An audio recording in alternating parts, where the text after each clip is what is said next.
This episode is brought to you by Hasa. Pool Pros. Are you using the new Hasa Pro Rewards app? Earn points on Hasa and render purchases, redeem them for gift cards and product rewards. Download the free Hasa Pro Rewards app today and get rewarded. By the Bottom Feeder. With their new cartridge filter assembly, now you can vacuum dirt in a pool down to 10 microns. Don't just vacuum the pool, finish it. This episode is brought to you by Skimmer, the #1 pool service software in North America. With Skimmer, you can streamline your schedule, grow your revenue, and keep your customers coming back with 5-star service. Whether you're a one-person operation or an established team, Skimmer is your partner in success. Visit getskimmer.com/poolguy to try Skimmer for free for 30 days. The Pool Guy Podcast Show. The Pool Guy Podcast Show. The Pool Guy Podcast Show.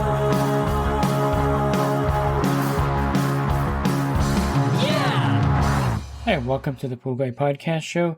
In this episode, I'm going to talk to you about some companies that have disappeared, maybe some companies that have been acquired and kind of disappeared, and I think some successful acquisitions where the product actually stays intact even though they have a new parent company. Are you a pool service pro looking to take your business to the next level? Join the Pool Guy Coaching Program. Get expert advice, business tips, exclusive content, and get direct support. For me, I'm a 35-year veteran in the industry.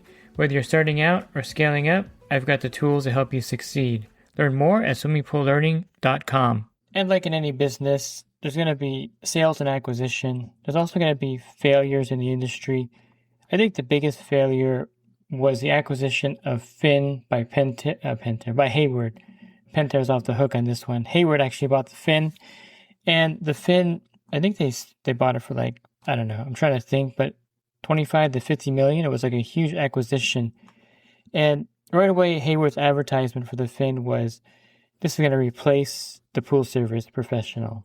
Probably not the best advertising strategy for a company that sells equipment and cleaners and parts and everything to pool service companies. So this strategy kind of backfired slightly.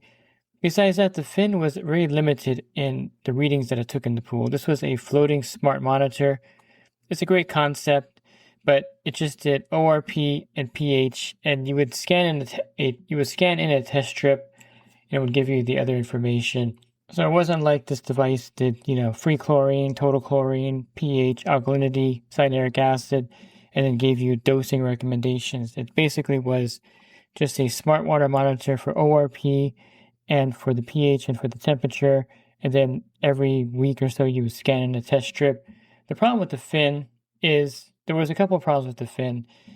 I thought it was a pretty good device for what you paid for, but then you had a $150 a year subscription, and then you also had the problem of it giving you all these unsafe pool water warnings, like pool water is unsafe because the ORP was below a certain threshold. It's really confusing for American consumers to kind of figure out ORP in the first place. And then when the app is telling you that the pool is not safe to swim in, probably another deal killer for the do-it-yourself who's doing the pool, and the wife is like, hey, I'm not going in that pool. The app says it's not safe. Then you got to try to explain that even though the ORP is at 600, whatever, the pH and all this stuff that goes with the ORP reading, it's a losing battle in that case. And so it was an acquisition, and it was a botched marketing strategy, and it was giving too much credence to a device that didn't do a whole lot, except, of course, if you're into this, getting the ORP and pH and temperature of your pool doesn't really give you enough information. You still need to do water testing. They kind of solved it slightly with the scanning of the test strip, but in the end, it just didn't have, any kind of way of sustaining itself. And the way Hayward ended it was kind of bad also. They just stopped service on the app, basically. So if you paid the subscription, you couldn't use the app anymore. You couldn't use the device anymore. So they didn't just turn off the subscription and let you just keep using it for free until the device died. They actually killed it right there when they closed the company down, or the branch down, or the division in Hayward, which was another mistake because that caused a lot of people to be pretty upset with the Fin device that they had that was just like a floating brick at that point. Next up is another smart monitor, and you kind of see that the smart monitors do have limitations.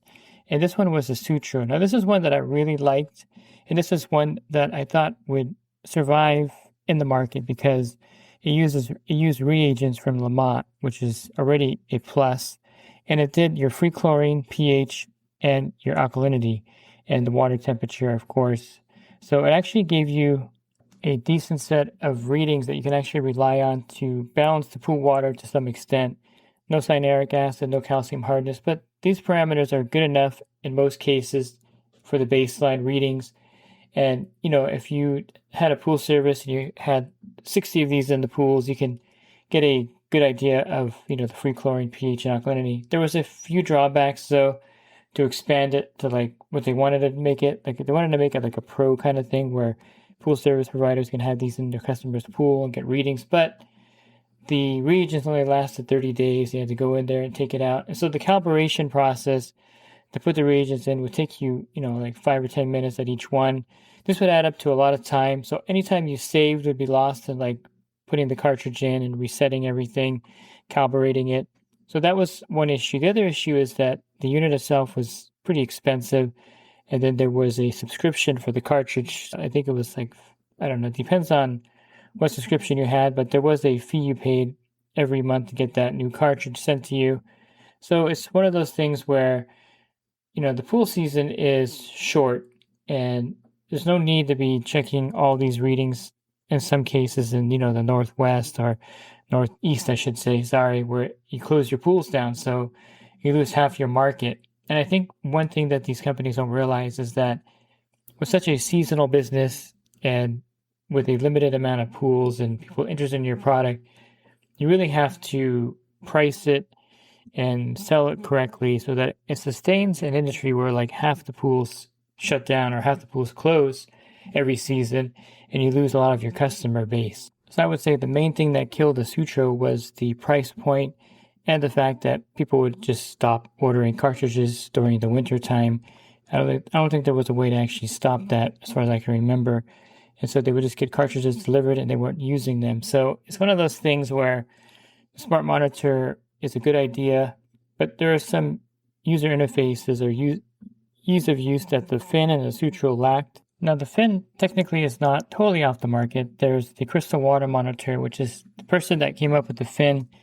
I suppose that the statute of limitations that they signed to make another smart water device had expired when Fin closed, and so they made the crystal water monitor, which actually is a pretty decent system. It actually sits on the deck and it has the probe dangling into the pool, which is definitely a more robust way of doing it. That way the parts last longer and the user interface is a lot better than the Fin. So it hasn't quite disappeared, but I guess it has, and it's been resurrected as a crystal water monitor. So I think the smart water monitoring sector is pretty finite, and I think people are looking for a very robust monitor where it does all the test factors, which really there isn't one that exists that does every test factor for you. That would probably be pretty expensive, and it's something to think about if you wanted to manufacture one. It's just one of those things where technology maybe isn't quite at that level still.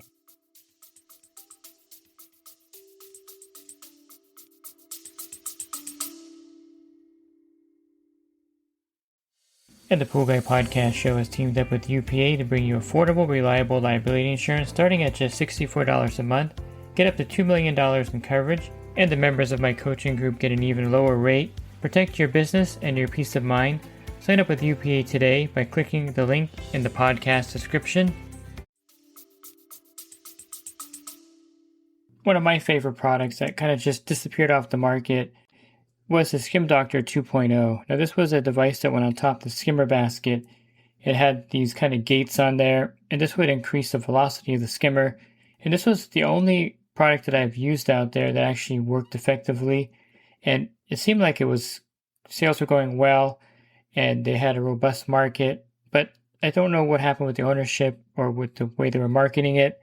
There must have been a falling out of some kind, but this company has kind of disappeared, and unfortunately you cannot find the Skim Doctor 2.0 anywhere any longer.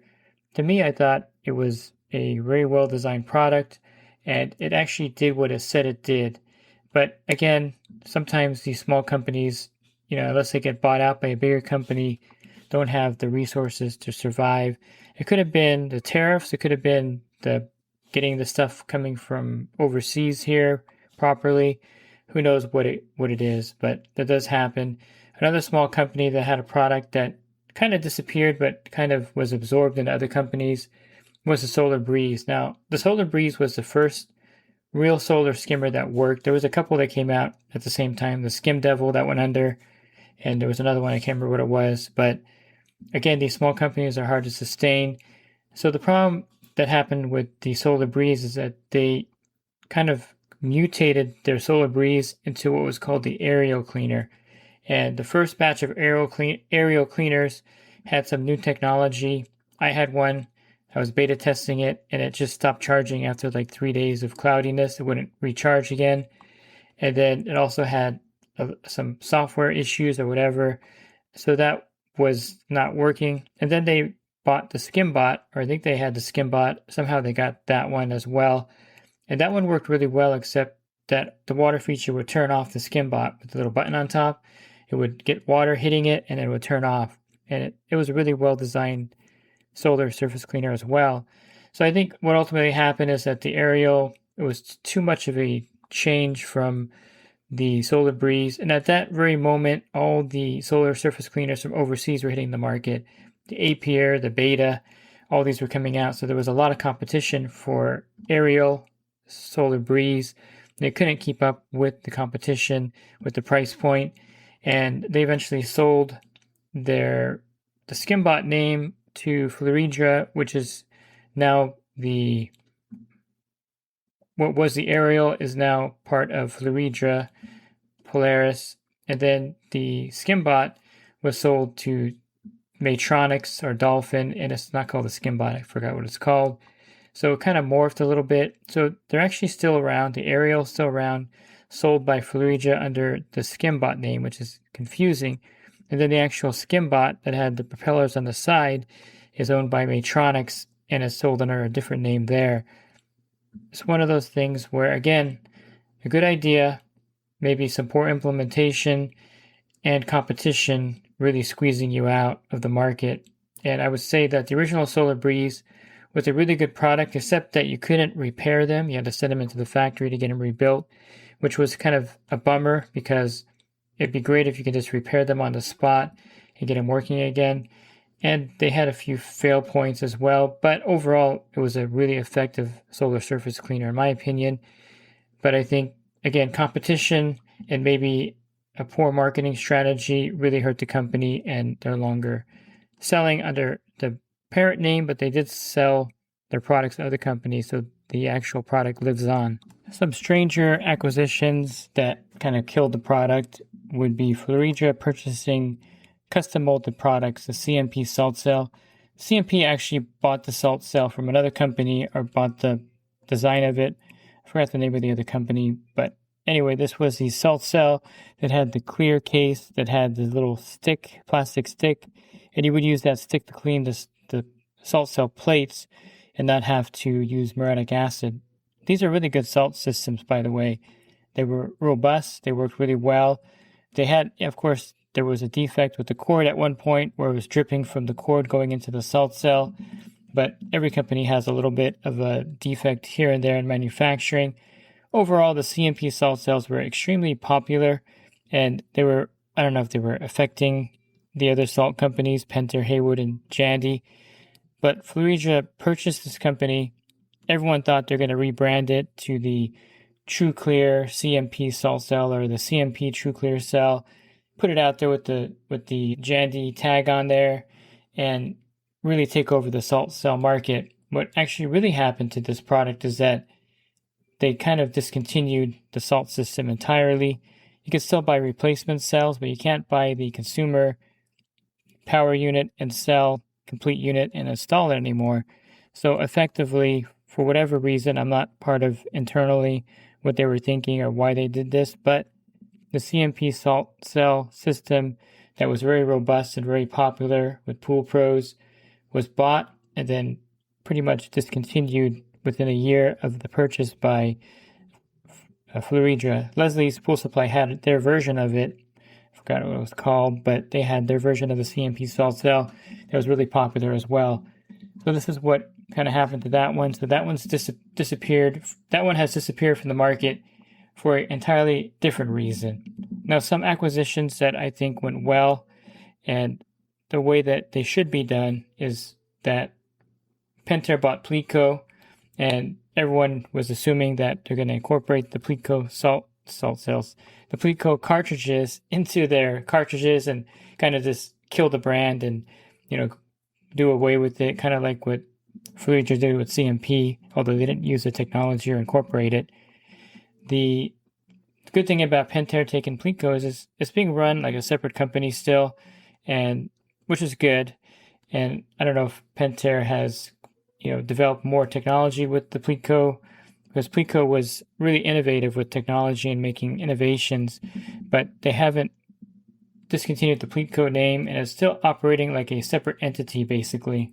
It's still under, of course, the Pentair website now, but Pleatco is still like a brand name that is, again, separate from Pentair, and a lot like maybe the Rainbow and the Stay Right brand that they acquired. So they're keeping it intact, and I just looked, and there's not a lot of innovation. They still have the same products they had when Pentair bought them. So probably the engineering aspect of Pleatco has disappeared to some extent, but the cartridges are still there, and everything's still intact. Another successful acquisition was Fluidra purchasing Taylor. They actually left the website pretty much intact. The only thing they changed is that there's like a little Fluidra logo, not pronounce that, right underneath the Taylor logo. Other than that, it looks like the company has operated the same and is still intact. The only big difference is that the pool shows there's no longer a Taylor booth anymore. It's just kind of absorbed in the Fluidra. I don't even think they had the Taylor part of Fluidra there at this last pool show. So basically, they took over the company. They're making all the test kits that they used to make. They just put a little Fluidra name tag underneath it, and everything's operating the same. I haven't really figured out why they purchased Taylor, besides, of course, getting the best-known test kit manufacturer on the market and the one that pool pros gravitate towards. But there's probably a reason behind it. But it's really nice that they kept everything the same, and Taylor still has their own website still like they used to have, and you wouldn't know that it's owned by Fluidra unless you look carefully or have some inside industry news or information. It looks like it's still the same company. So another well-done acquisition, and the way they should be done, I think. If you have a product that's really good and someone acquires it, they should continue that product line and keep the goodwill of the customers and not make major changes or kind of, make the company disappear, basically. Because I think Taylor and Pleatco have a really good name in the industry, and Pentair and Fluidra really did these two really well. If you're looking for other podcasts, you can find those on my website, swimmingpoollearning.com. On the banner, click on the podcast icon. There'll be over 2,000 podcasts for you to listen to there. And if you're interested in the coaching program that I offer, you can learn more at poolguycoaching.com. Thanks for listening to this podcast. Have a great rest of your week, and God bless. This episode is brought to you by HASA, providing products that deliver clean, healthy water for every aspect of everyday life. The bottom feeder battery-powered vacuum system, portable, powerful, and only weighs 12 pounds. And Skimmer. Get Skimmer, America's #1 pool service software. Podcast listeners can try Skimmer for free at getskimmer.com/poolguy.